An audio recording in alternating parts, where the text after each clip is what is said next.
guys, it's T-Bone Pearson here, aka Travis Gordon, and I'm going to show you something I just bought and tried out yesterday, and it's for my Canon 5D Mark II, which I'm currently filming this video on. Otherwise, I would show you how I would attach this device. This is the Canon Speedlite 600EX RT, and the RT stands for, stay up there, radio transmitter.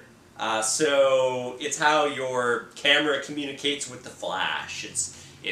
I think back in the day you would have to buy a separate device to trigger off your flashes. I don't know too much about flashes. This is the first one I've ever bought in my life. But what was going on was on certain jobs where I do photography jobs, and mostly videos, but I'm getting into photography. I will be in a room that doesn't have enough light. So I come from like the video world where we have, like, for instance, I've got some LEDs on a light stand right now. So with video you have consistent light. So you'll have like a basic 3 light setup. You know, your key and your fill and then your backlight. So you're having consistent light.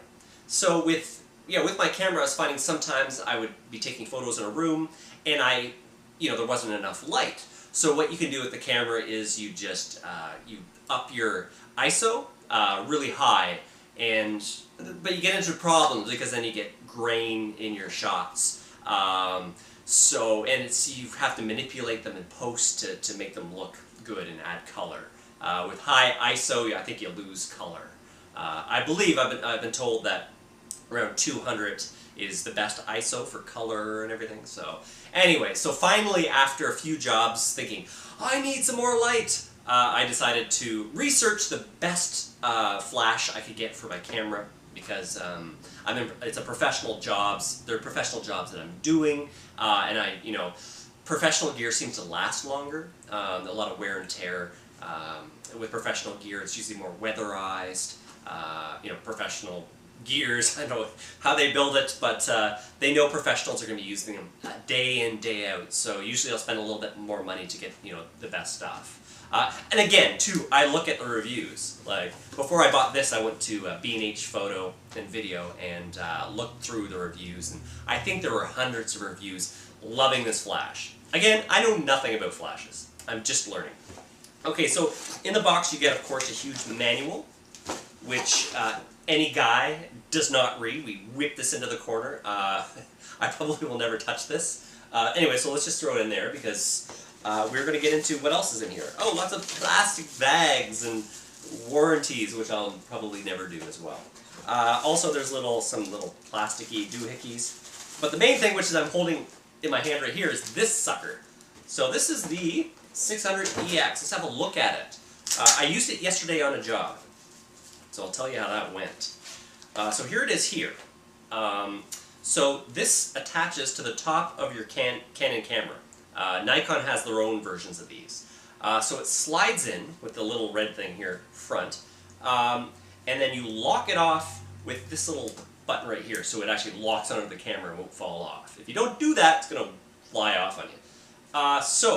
Now there's also this little button right here that you push, and then you can angle the flash.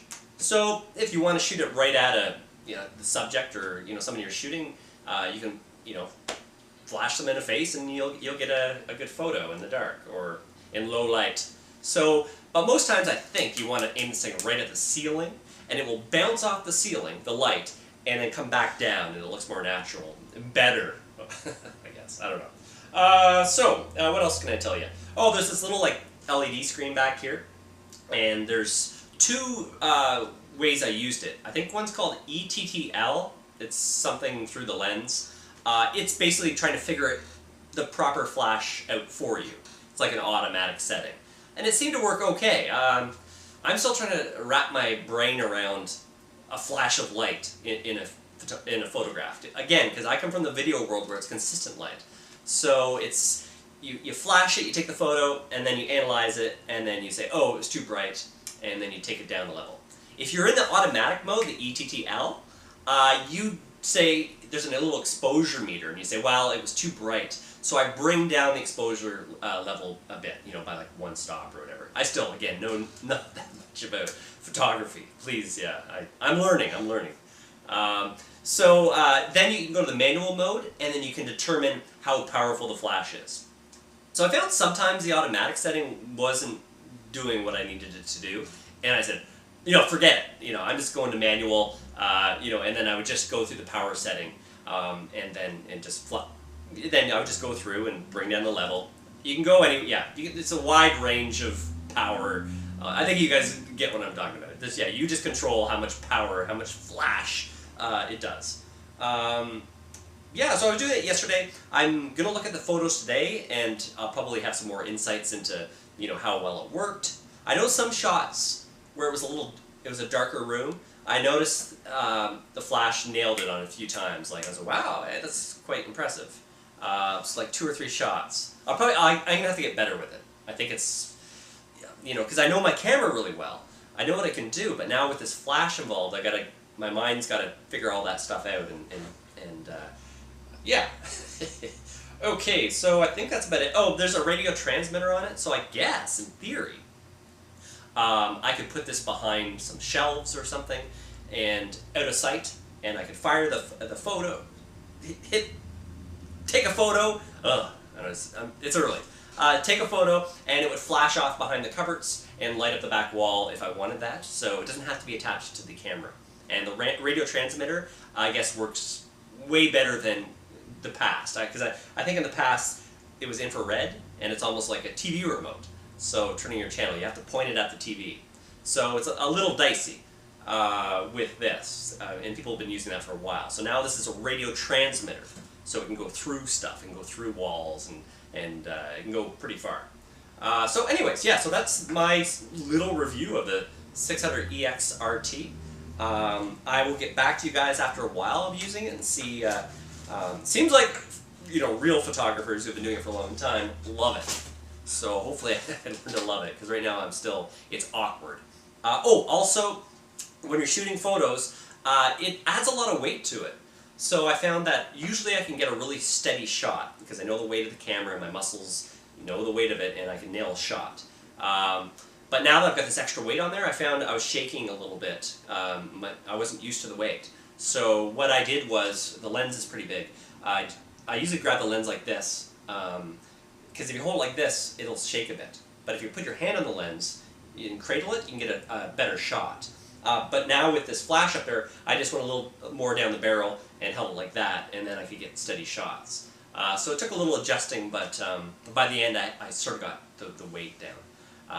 But yeah, so anyways, if you guys know anything about flashes, let me know. I'm still a novice. I'm still going to play with this thing. If you guys have any questions about the flash, ask me. I can look through that manual. I don't want to. But yeah, so that's my review, and thanks for watching, guys. Please like this video. Don't forget to like the video and favorite it. Do people favorite videos anymore? I guess they do. And subscribe. Hopefully you've already subscribed to me in the past, but if you haven't, please subscribe, and I will do more reviews of the stuff I buy. And anyways, nice talking to you guys, and I will see you guys soon. Bye.